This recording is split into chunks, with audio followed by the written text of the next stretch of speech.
CEO of FTX, Sam Bankman-Fried, says sorry for what happened with FTX. After an unprecedented number of customer withdrawals, FTX submitted its bankruptcy petition on November 11, 2022.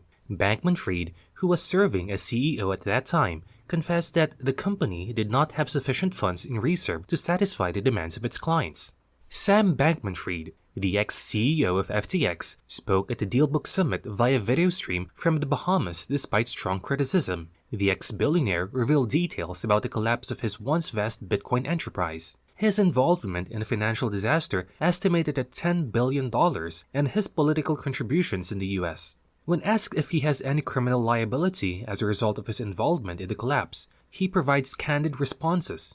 In an interview with CNBC's Andrew Ross Sorkin, Sam Bankman-Fried, who co-founded the cryptocurrency trading firm Alameda Research in 2017, discussed the unethical and unhealthy relationship that existed between the two companies. Though the ex-billionaire acknowledges he performed poorly in his capacity at FTX, he insists that he never intended to engage in fraudulent activities or squander client funds.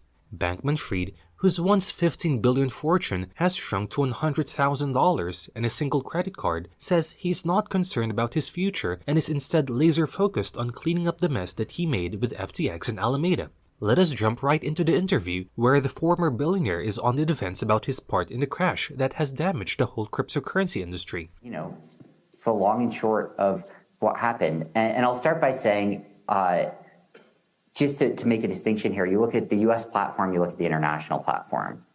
The U.S. platform is a U.S. regulated platform with American users. To my knowledge, that's fully solvent, that's fully funded, and I believe that withdrawals could be opened up today, and everyone could be made whole from that. That none of these problems plagued the U.S. platform.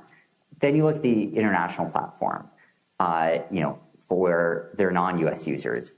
And I mean, as the letter says, Alameda Research did have a long position. And the international platform, it's a margin trading platform. It's a derivatives platform.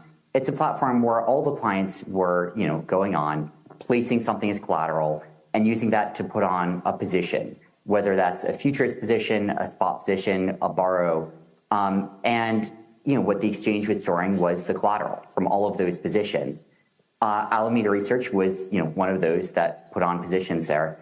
And as I try and reconstruct this, over the last month, I have limited access to data, but my view of it, from what I have been able to see, is roughly that, basically, look, a year ago, Alameda had, I think, something like 10% leverage, had something like 10 times the assets of the position that it had on.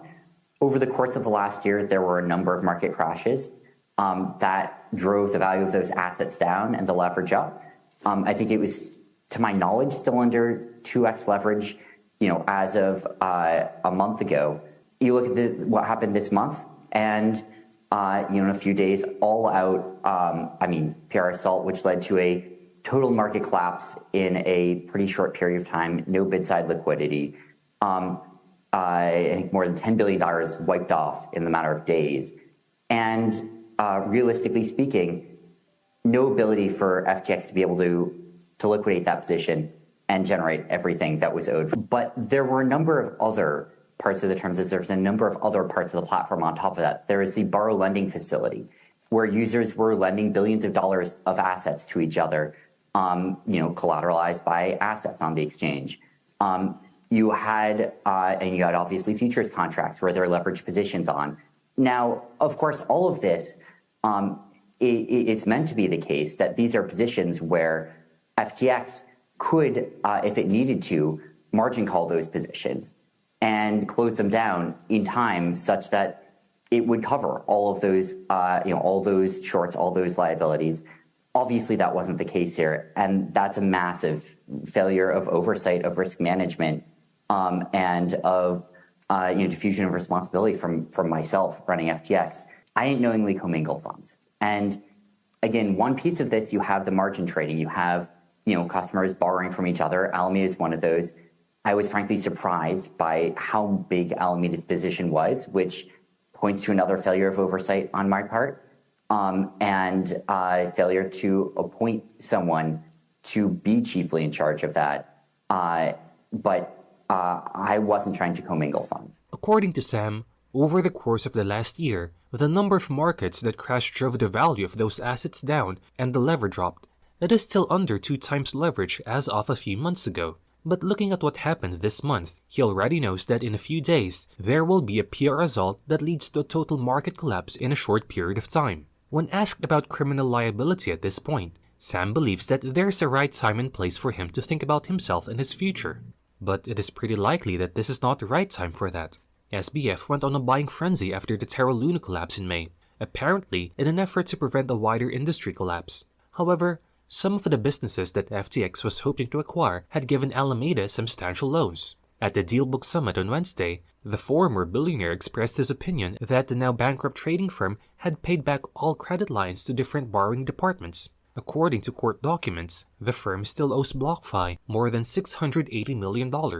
As a result of the FTX collapse, the lender for digital assets filed for Chapter 11 bankruptcy on November 28. Sam Bankman-Fried discovered there was a problem on November 6th, the same day when the tweet about FTT came out. Later that day, they were collating all of the information that he should have earlier and should have been on the dashboard. He knew that there was a potential serious problem, and Alameda's position was big on FTX that did create a huge impact over the course of the year. It was very large and abrupt, and we started seeing a run in the bank. Clients started to withdraw $4 billion a day. Sam started to feel on edge and began calling prospectives or source of financing at that point. The picture Sam Bankman-Fried is attempting to paint here, according to reports and reliable sources, is different from what actually occurred in this interview. It is not too difficult to notice that the former FTX chief executive officer is attempting to present himself as an ineffective business executive who merely made a few mistakes.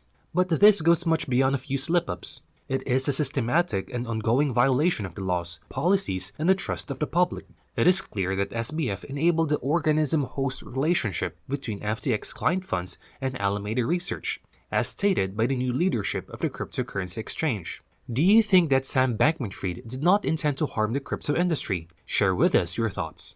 Did you find this video helpful and informative? Please let us know in the comment section below. Please support us by showing your appreciation for this video and give us a big thumbs up and subscribe to our channel. If you want to be notified when we release a new video, click on the notification bell to be up to date on everything related to crypto and finance. That is it for today's video. This has been Diversified Streams. Thank you so much for tuning in, and see you in our next video.